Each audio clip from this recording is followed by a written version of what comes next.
Hello, you have clicked on this video because you want to make more friends, and I'm going to exactly help you with that. You have asked AI before, and AI has absolutely failed you because it copies from Dale Carnegie how to make friends and influence people. It just copies from that, which, if you did not know, doesn't work. Dale Carnegie's advice probably used to work before, it doesn't work anymore, and so AI has failed you.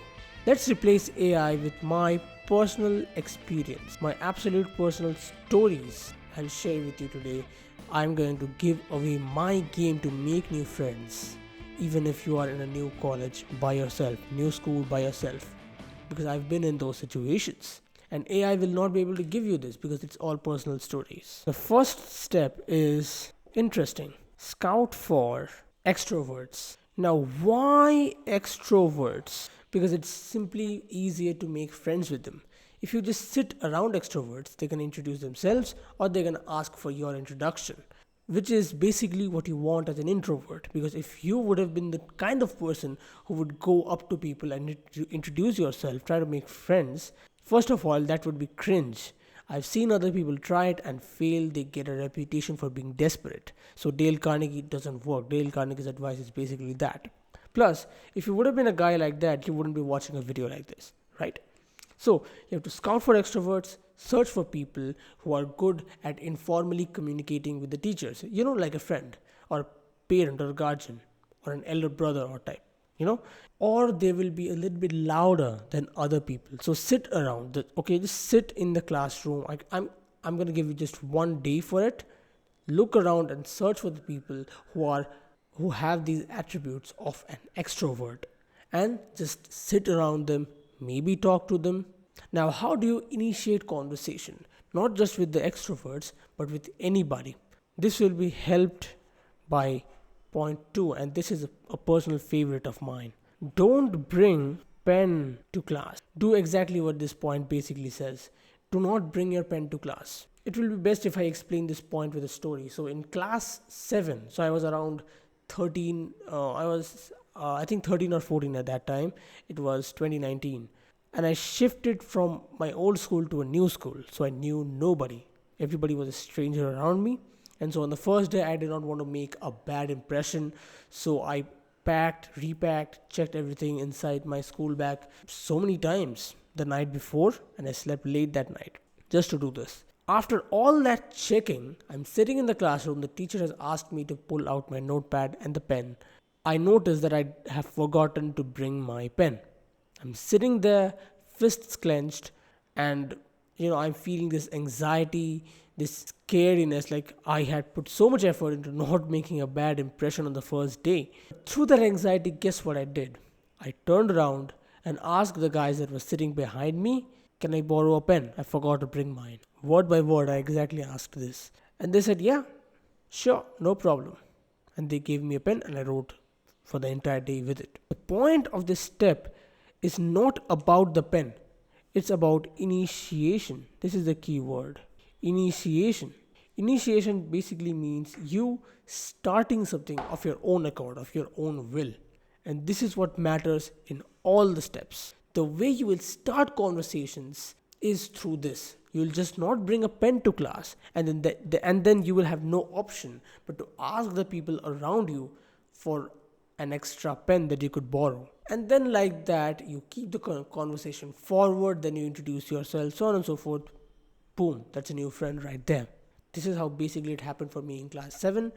And in college, just last year I joined a new college. Again, same scenario, everybody is a stranger. I did this exact thing. I had a pen in my bag, but I still did not take it out. I just asked people for a pen.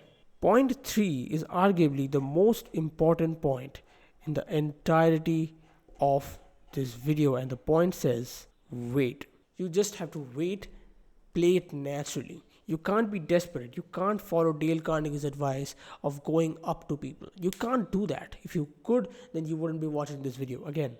So you have to wait. You have to keep repeating the steps 1 and 2. The step 1 and the step 2. Again, step 1 and step 2. Scout for extroverts. Ask people for a pen. Keep doing this, keep doing this, keep doing this. Ask the extroverts for a pen, ask anybody for a pen. Just keep repeating the first two steps. This is the point of step 3. Because if you take things in a hurry, like, you won't make friends in like 3 or 4 days. You have to take it at a natural pace. It took 1 year of college for me to have a close knit group of friends whom I could trust, whom I could count on. And you want a friend group that's not big in quantity but great in quality. But at the same time, you will also have a big enough friend group to satisfy your ego, right? I can guarantee you that. So the first 3 points are good for beginners, which you are.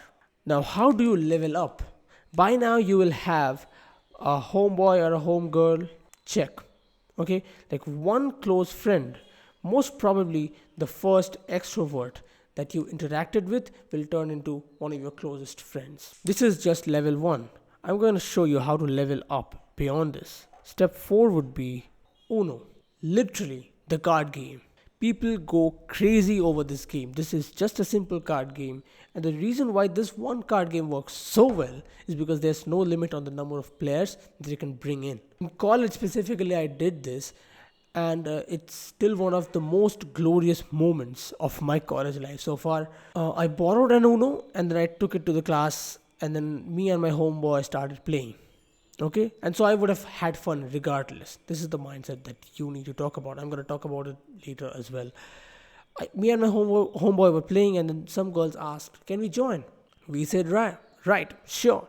Ended the game, started in a new round, and those two girls joined, and we four started playing. And then before you know it, there were 8 people, and then 10 people, and then 12, 14 people who were playing together. It was like a massive circle, a massive crowd, and it was all owned by me, thanks to Uno. I had brought all these people together from different cultures, different schools, people who were absolutely strangers to me, together with one game of Uno. This is how powerful this game is. So you need to take an Uno to the class. After like a week or 2 of you trying to make friends without the Uno, without any crutch, you're going to take the Uno, and then you will start playing with your already close friends inside the system. And then you will see how many people come around you, come close to you, become new friends of yours. This is how you expand your circle. The 5th bit of game that I will spit to you. That sounded rude. I don't really want to spit. And this is something which a lot of other YouTubers have also talked about, but not explained exactly how to do, which is move beyond college. What do I mean by this? When you are in school, it's very hard for you to get out of school and manage hangouts beyond the school, because you commute there either with your parents or, like me, in a school bus. But in college, you choose. You can travel by public transport, your personal transport, whatever. So you have some freedom. After college ends, don't bunk classes.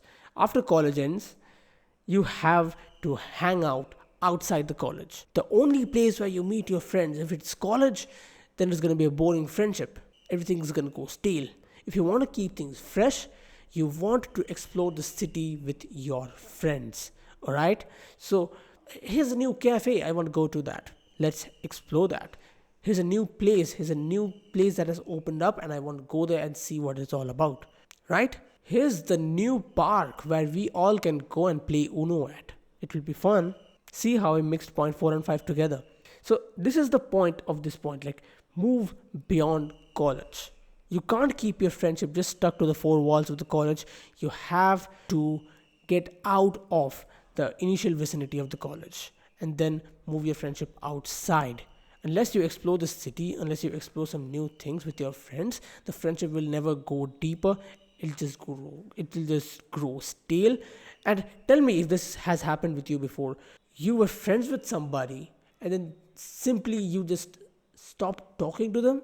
You just stop talking to each other, and you kind of fall apart. Hasn't it happened with you before? Exactly. Unless you explore some new things, unless you keep your friendship beyond the college's 4 walls, you will fall out and the friendship will go stale. So in order to keep the friendship active and make it deeper And also, if you just hang out and have fun with other people, more people will want to join in your life because it's fun, right? You make more friends, you make better friends if you move your friendship beyond college. Now, what's the deal with this? Because other people talk about this as well. Why is it unique for my video? I know the exact way in which you need to pull this off, and it's very, very oddly specific, okay? So, remember the initial homeboy or homegirl that you had, right? The close friends, okay? Who you can count on, who will have your back. You and those people or that person will plan the hangout, right? And then you and that guy will go to hang out, no matter if anybody comes or not. So here's an important distinction. You and your homeboy or homegirl will hang out regardless. So you're gonna have fun regardless. You don't care if anybody comes or not. You are just going to have fun. That is confirmed. Once you have ensured that fun, this fun is confirmed, only then you can do step 5 effectively. And the philosophy behind step 5 that you need to follow is join. I hope you know what I mean by this. If you are confirmed to be having fun, then you can tell other people that you can join us if you want. And people would much rather join you in your pre existing plan than make a new plan for you and then hang out with you.